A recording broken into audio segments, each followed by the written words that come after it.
ایک مرتبہ ایک فقیر کسی میدان سے گزر رہا تھا۔ اسے دو سوداگر نظر آئے۔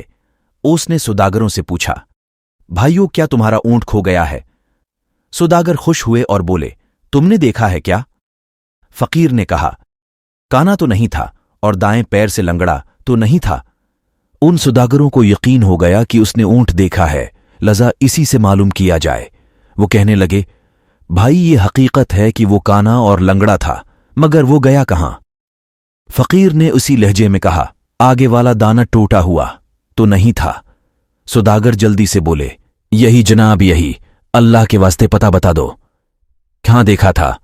فقیر نے ایک مرتبہ پھر اسی انداز میں کہا، ایک طرف شہد کے ڈبے اور دوسری طرف گندم کی بوری لدی ہوئی تھی۔ اب دونوں کو پکا یقین ہو گیا، کہنے لگے، فقیر بابا اب جلدی سے ہمیں چل کر بتائیے کہ اونٹ کہاں ہے۔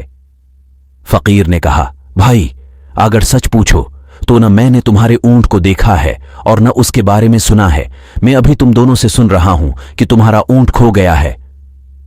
سوداگر حیران ہو گئے اور سمجھے کہ وہ ہم کو دھوکہ دے رہا ہے، دھمکی دے کر کہنے لگے، اسی اونٹ پر دوسرے سامان کے ساتھ ہمارے جواہرات بھی رکھے ہوئے ہیں، اگر نہیں بتاؤ گے تو تمہیں قید کرا دیں گے۔ فقیر نے جواب دیا، بھائی مجھے دھمکی نہ دو، میں نے تمہارا اونٹ نہیں دیکھا۔ اس پر سوداگر فقیر کو پکڑ کر قاضی کے پاس لے گئے۔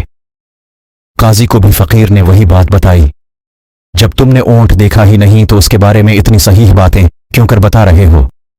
قاضی نے تعجب سے پوچھا۔ فقیر نے مسکرا کر کہا، قاضی صاحب میری بات سن کر آپ ضرور شک میں مبتلا ہوں گے، لیکن میں اب آپ کو حقیقت بتاتا ہوں۔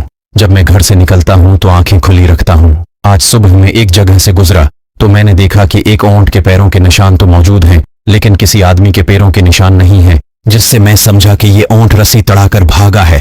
پھر دیکھا تو ایک پاؤں کے نشان تھے ہی نہیں، اس سے معلوم ہوا کہ وہ لنگڑا ہے۔ پھر کیا دیکھتا ہوں کہ راستے کے ایک طرف گھاس چرنے کے نشان ہیں، جس سے معلوم ہوتا تھا کہ وہ کانا ہے۔ دانت کے ٹوٹا ہونے کا علم اس طرح ہوا کہ اس نے جس پودے کو کھانے کی کوشش کی اس کے کچھ پتے باقی رہ گئے تھے، اور سامان کا پتہ اس طرح چلا کہ ایک طرف چیونٹیوں کی آمد و رفت تھی، جس سے معلوم ہوا کہ ایک طرف اناج ہے اور دوسری طرف شہد کی مکھیاں تھیں، جس سے معلوم ہوا کہ وہاں شہد ضرور ہوگا۔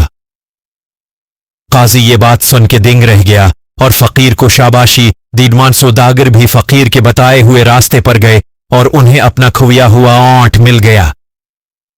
انہوں نے فقیر کو انعام و اکرام سے نوازا۔